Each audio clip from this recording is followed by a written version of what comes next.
like to say thank you to each one of you that hit that like button on the post here. Thank you so much for being kind.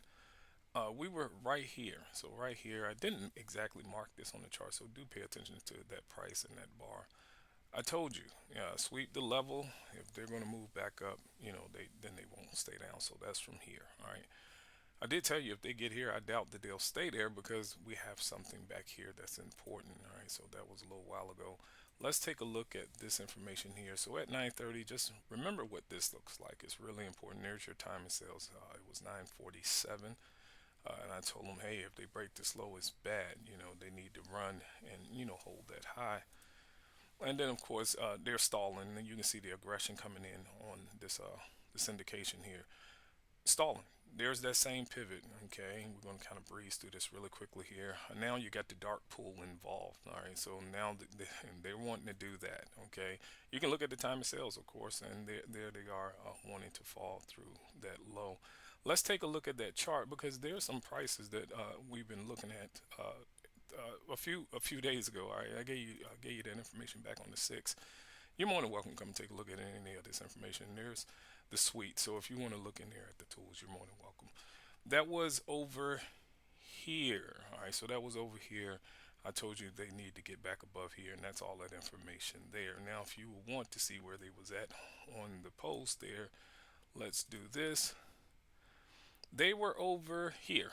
Okay, they were over here. And remember these bars. I remember these bars, right?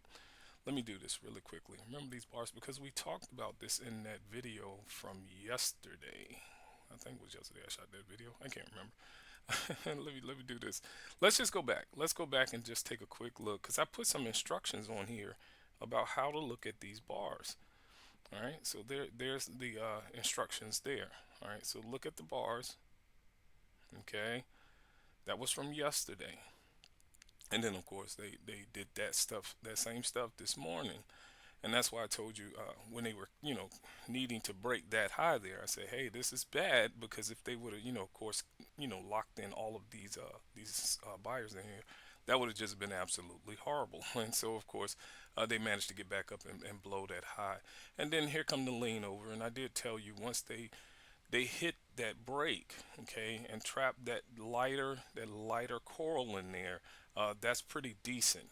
But at 9:30, you can tell this is what they had going on, and again, it was because of these green. You see that green in there, that light green.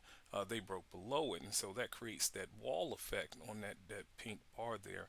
So if you've kept up with the video from yesterday, you would have definitely known what to do with that. That's all. You would have known what to do with that, and if you had the indications, you would have definitely been able to see all of this unfold. So I'll just pull some of it in frame just for a moment here because I'm gonna have to end the video within 5 minutes, and I don't want to hold you guys long. So we got about 3 minutes left, and this is just standard out of the box information here. I'm not optimizing it at all. I just put it on the chart out the box and just look at it. All right, now again, I'm a price action guy. I really like the price action side of stuff. I don't care too much for indications, but I have them, and I know just a little bit about putting it together. That's all. And again, I'm not a programmer, so I just want to go ahead and put that as a disclaimer. But if you're interested in having tools to help you, this is the complex stuff. All right, I want to go ahead and tell you, you can have everything you're seeing, $400 minus this information here because this and that bubble thing. That's a part of the ultimate detection time and sales. I have four four time in sales, four time in sales that I believe. Yeah, four. I got four of them. Three in which you take with you: the professional, the standard, and then the large trade tracker. You take those with you, and that can help you a great deal. All right, so let's just let this roll just a little bit. Just a little bit. If you want to know what those times and sales look like, because I can't really recall, I have so many tools, you're more than welcome to come here and take a look. That's all. You're more than welcome to do that. All right, so let's just let it break down. I got I also got delta bars too. So this is just a profile. It's a simple profile, so you don't have to have your bars like really big in order to interpret what's there. And so this is just a simple one you could throw up there. That's volume that's being plotted into the bar. So your sub window volume I actually put it into the bar so you can kind of see whether or not it's dropping off or whatever. So a little bit of flexibility. And of course, this is marking speed, and this is keeping up with information. All right, just icebergs, institutions, all that. And again, this is out of the box stuff. I have not optimized it at all. All right, so be on the lookout. You don't really want them to keep breaking down. I wish you all the best with your trading. Take care.